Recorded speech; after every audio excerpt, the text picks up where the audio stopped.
Salut à tous, j'espère que vous allez bien. Bienvenue dans notre première vidéo de la série Ingénieur, le meilleur métier du monde.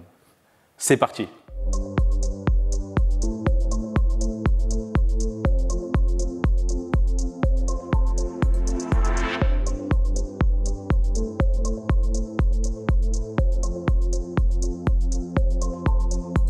Dans le commun des mortels, être ingénieur, c'est la classe.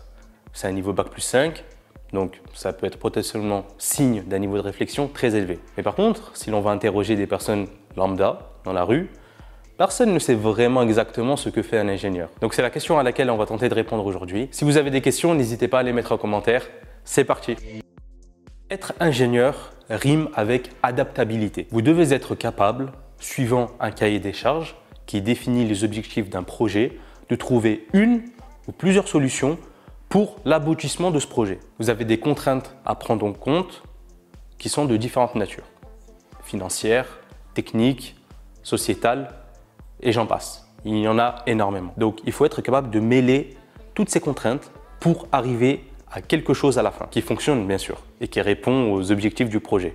Également, l'ingénieur doit être quelqu'un qui est capable de travailler en équipe. On est très loin du cliché du geek placé devant son ordinateur et qui fait son projet de son côté et qui parle avec personne. C'est complètement différent, même en informatique d'ailleurs. Pour des gros projets, vous devez comprendre les attentes de votre hiérarchie et être capable de travailler efficacement avec votre équipe. Si vous devenez ingénieur, vous aurez des comptes à rendre. Suivant votre interlocuteur, vous ferez différentes présentations. Si vous présentez votre projet au directeur, vous allez passer moins de temps sur le côté technique et plutôt vous allez essayer de vendre votre projet au maximum, à montrer qu'il est efficace et qu'il répond aux objectifs du projet. Donc ce que vous proposez comme d'habitude, c'est de la poudre de perlimpinpin. Une expression qu'un de mes managers avait l'habitude d'utiliser est CFD. CFD pour Colored for the Director.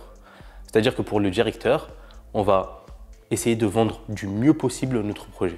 Si vous avez une présentation avec votre manager, cette fois-ci, sûrement que vous allez passer beaucoup plus de temps à parler technique, à expliquer les erreurs qu'il y a, à voir les solutions qui peuvent être possibles pour surmonter ces difficultés, etc. D'ailleurs, pour un ingénieur, rien ne l'empêche d'encadrer aussi une équipe.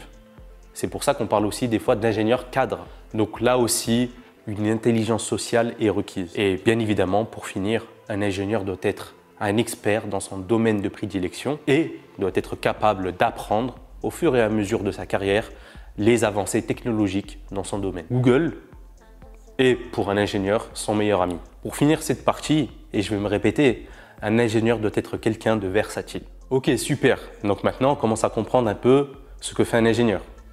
Mais vous devez sûrement avoir à cet instant, cette réflexion suivante, mais parce qu'on sait en fait dans l'imaginaire commun qu'un ingénieur, on le représente souvent dans un chantier, devant un ordinateur, mais en fait un ingénieur peut être présent dans n'importe quel domaine. Eh bien oui, je vous le confirme, on retrouve des ingénieurs dans tous les secteurs quasiment. Vous avez des ingénieurs du son, des ingénieurs agronomes, des ingénieurs en aérodynamique. Un ingénieur peut faire tout et n'importe quoi. Et c'est ce qui fait la beauté de cette profession en fait. Pour résumer tout ce que j'ai pu dire dans cette vidéo, et pour savoir aussi si le métier d'ingénieur vous correspond ou pas, un ingénieur doit être quelqu'un de curieux, avec une appétence pour la technique et être capable d'aboutir ses projets suivant des objectifs et des contraintes bien définies. L'esprit d'équipe et la capacité à communiquer sont également requises pour devenir un bon ingénieur. Finalement, après tout ce que l'on a vu, se lancer dans des études d'ingénieur ne vous ferme quasiment aucune porte. Et cela nous fait une bonne transition pour la deuxième vidéo. Comment devient-on ingénieur? Ciao!